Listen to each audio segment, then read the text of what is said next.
Jā, un es viņu paņēmu. Čau. Čau. Čau, čau. Čau. Nu, tu atceries, ar ko tas sākās? Es atceros. Pagaidzi vēl nefilmēju. Openers. Nu, kas tur bija? Ko tur vajag? Ar ko tas sākās? Atceries? Ar tautisku domāšanu. Pilnīgi jauna joma. Kā tā? Zemnieki var, zvejnieki nevar. Vai ne? Vajag izdarīt. Un tad tu nāci padomu un tad izdarījām. Liels prieks jūs redzēt. Lielā loma 2015 balvas pasniegšanā. Ārā ir drēgns, nemīlīgs vakars, bet mēs šeit esam pulcējušies, lai atcerētos, kā gājis šī kārtā. Jā, ļoti aizrautīgi mēs ķērāmies pie darba, domājām nosaukumu šim te apbalvojumam, kur bija dažādi varianti. Man liekas, varbūt, ka tas pat bija mans variants, kas beigās aizgāja.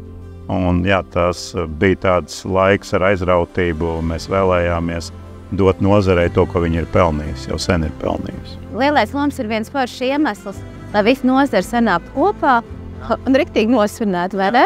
Tā bija tāda ļoti forša radoša prāta vētra. Ja, tur nebija tāds kāds kaut ko diktēt, bet sēdējām pie galda. Man liekas, tas bija Normanda Rieksniņa kabinets, kur arī visi kopā spriedām, kādas nominācijas varētu būt. Viņas nebija ļoti daudz, jā, bet tā bija viena tāda forša prāta vētra, kur mēs visi kopā metām idejas galdā un tad arī labākās atlasījām. Tā bija tāds kopdarbs. Es pie tevīm nācu ar padomu lūgt, jo man liekas, ka tu esi tas īstais zivju cilvēks. Interesanti, tev likās. Daudziem liekas, ka es esmu zivs dzīvā veidolā.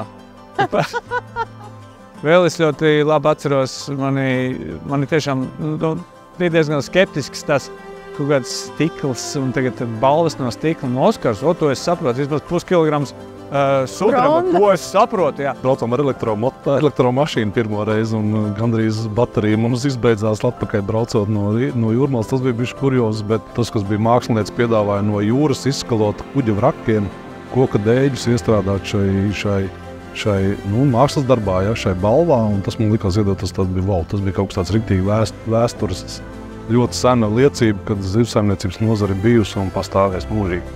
Man sāka patikt šādas stikla balvas. Tas ir tas, ko es atceros no pašiem sākumiem. Tie bišķi maina. Un faktiski visi notikumi, kas mūs nedaudz maina, liek mums izdarīt kaut ko tādu, ko mēs katru dienu neesam darījuši. Viņi ir tādi, kurus nevar aizmirst un kas veido mūs. Tā kā lielais loms ir daļa manis. Un es esmu daļa lielā loma. Un lielais loms ir daļa Latvijas.